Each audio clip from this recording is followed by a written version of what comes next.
नमस्कार दर्शक बंधु जय जगन्नाथ आज राशिफल भिडियो को आपण को स्वागत।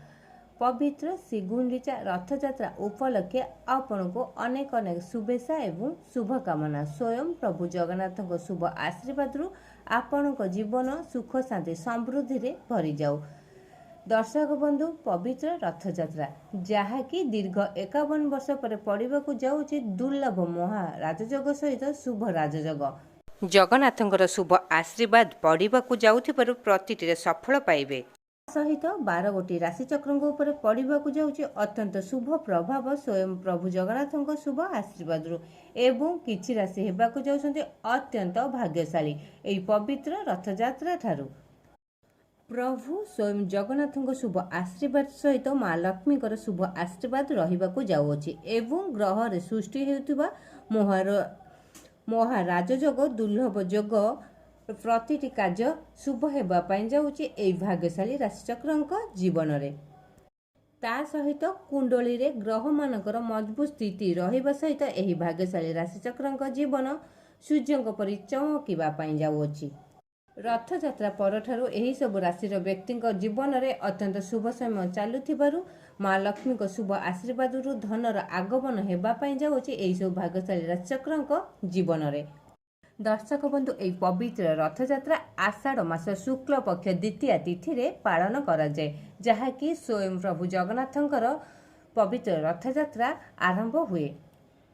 एही पवित्र रथयात्रा दिन अमृत सिद्धि योग सहित दुर्लभ राजयोग सृष्टि होउतबार एहार अत्यंत शुभ प्रभाव पड़ाक जाउछि किछि गोटी भाग्यशाली राशिचक्र जीवन में। दर्शक बंधु हुए तो ये भाग्यशाली राशिचक्र भितर आपण राशि थाई पारे। आपण माने जदि आम चैनल को सब्सक्राइब करना तो निहाती आम चैनल को सब्सक्राइब कर दिंतु, जहाँ फल कि आम प्रथम नोटिफिकेशन आपण पाखे जाई पहुँची पार एवं आपण जानीपारे आपण राशिचक्र विषय। एबे आसन जानिबा प्रथम भाग्यशाली राशिचक्र विषय, जहाँकि स्वयं प्रभु जगन्नाथ शुभ आशीर्वाद पड़ाक जाउछि एई पवित्र रथयात्रा परठारु प्रतिटी कार्य शुभ हेबा सहित जीवन में सुख शांति समृद्धि पाइबाकु जाउछन्ति। प्रथम भाग्यशाली राशि होउछन्ति मेष राशि। मेष राशि व्यक्तिंकर अत्यंत शुभ समय चलिबाकु जाउछि पवित्र रथयात्रा ठारु स्वयं प्रभु जगन्नाथଙ୍କ शुभ आशीर्वाद आपणक जीवन में दीर्घ दिन धरी लगी रही दुख कष्ट समस्या सबु अंत घटिबा पाई जाउछि। भाग्य आपण को पुनः साथ देव। आशा ठारू अधिक आशाजनक फल मध्य आपण पाई पारंते। आपण जेकोसी कार्य आरंभ करंतु ना कहीं निश्चय सफलता पाइबे। चाकरी क्षेत्र आपणकर प्रमोशन हेबा सहित दरमा मध्य वृद्धि पाई पारे। शिक्षा क्षेत्र आपण जेकोसी एग्जाम बा इंटरव्यू दियंतु निश्चय सक्सेस पाइबा सहित जदि आपण कॉम्पिटिटिव एग्जाम देउसंती तो निहाती कृतकार्य लाभ करबाकू जाउसंती। आपणकर दीर्घ दिन धरी लगी रही स्वास्थ्य अवस्था नूतन परिवर्तन देखादेवा सहित स्वास्थ्य मध्य बहुत भल रहिबो।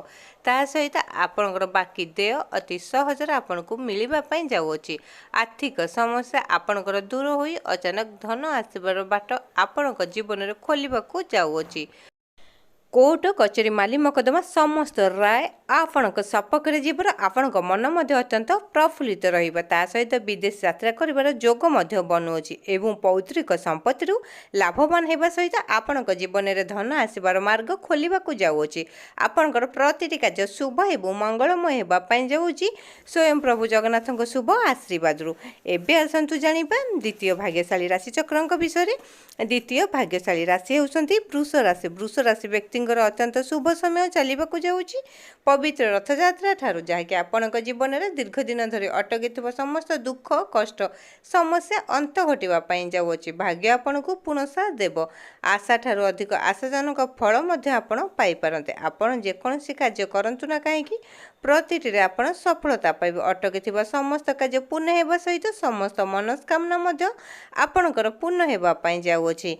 आपणक जीवन में लगी रहितबा कोर्ट कचेरी माली मकदमा समस्त राय आपणक सपक्ष जीवन आपणक मन मध्य अत्यंत प्रफुल्लित रहिबो। बिजनेस वाणिज्य क्षेत्र में आपण प्रचुर प्रचुर अर्थ उपार्जन करने सहित आपणकर धन आसबार बाट खोलिबा सहित आपणक समाज रे मान सम्मान जस बुद्धि पाइबा पाई जाउछि। दाम्पत्य जीवन आपणकर सुखमय हेबा सहित आपणकर प्रतिटी कार्य शुभ एवं मंगलमय हेबा पाई जाउछि स्वयं प्रभु जगन्नाथଙ୍କ शुभ आशीर्वाद रुए। एबे आसुन जानिबा तृतीय भाग्यशाली राशिचक्रଙ୍କ विषय। तृतीय भाग्यशाली राशि होउसंती मिथुन राशि। मिथुन राशि व्यक्तिंकर अत्यंत शुभ समय चलिबाकु जाउछि। एई पवित्र रथयात्रा ठारो आपणक जीवन में दीर्घ दिन धरि लागि रहितबा दुख कष्ट समस्या सबु अंत घटिबा पई जाउछि। भाग्य आपण को पुनः साथ देव। आशा ठारू अधिक आशाजनक फल मध्य आपण पाई पारंती। आपण जेकोसी कार्य करंतु ना कहीं प्रतिटे आपण सफलता पाइबे। अटकी थिबा समस्त कार्य आपणकर पूर्ण हेबा सहित प्रतिटी मनस्कामना मध्य आपणकर पूर्ण हेबा पई जाउछि। चाकरी क्षेत्र आपणकर प्रमोशन होई पारे। शिक्षा क्षेत्र में आपण जेकोसी एग्जाम बा इंटरव्यू दियंतु निश्चय सक्सेस पाइबे। आपणकर दाम्पत्य जीवन सुखमय हेबा सहित आपण जदि अविवाहित अछंती तो विवाह योग मध्य आपणकर खोलिबा पई जाउछि। आपणकर प्रतिटी कार्य शुभ एवं मंगलमय हेबा पई जाउछि। स्वयं प्रभु जगन्नाथक शुभ आशीर्वाद। एबे आसुन जानिबा चतुर्थ भाग्यशाली राशिचक्रଙ୍କ विषय। चतुर्थ भाग्यशाली राशि होउसंती तुला राशि। तुला राशि व्यक्तिंकर अत्यंत शुभ समय चलिबाकु जाउछि। पवित्र रथयात्रा ठारू जहाँकि आपणक जीवन में दीर्घ दिन धरि लागि रहितबा दुख कष्ट समस्या सबु अंत घटिबा पई जाउछि। भाग्य आपण को पुनः साथ देव। आशा ठारू अधिक आशाजनक फल मध्य आपण पाई पारंती। आपण जेकोसी कार्य करंतु ना कहीं निश्चय सफलता पाइबे।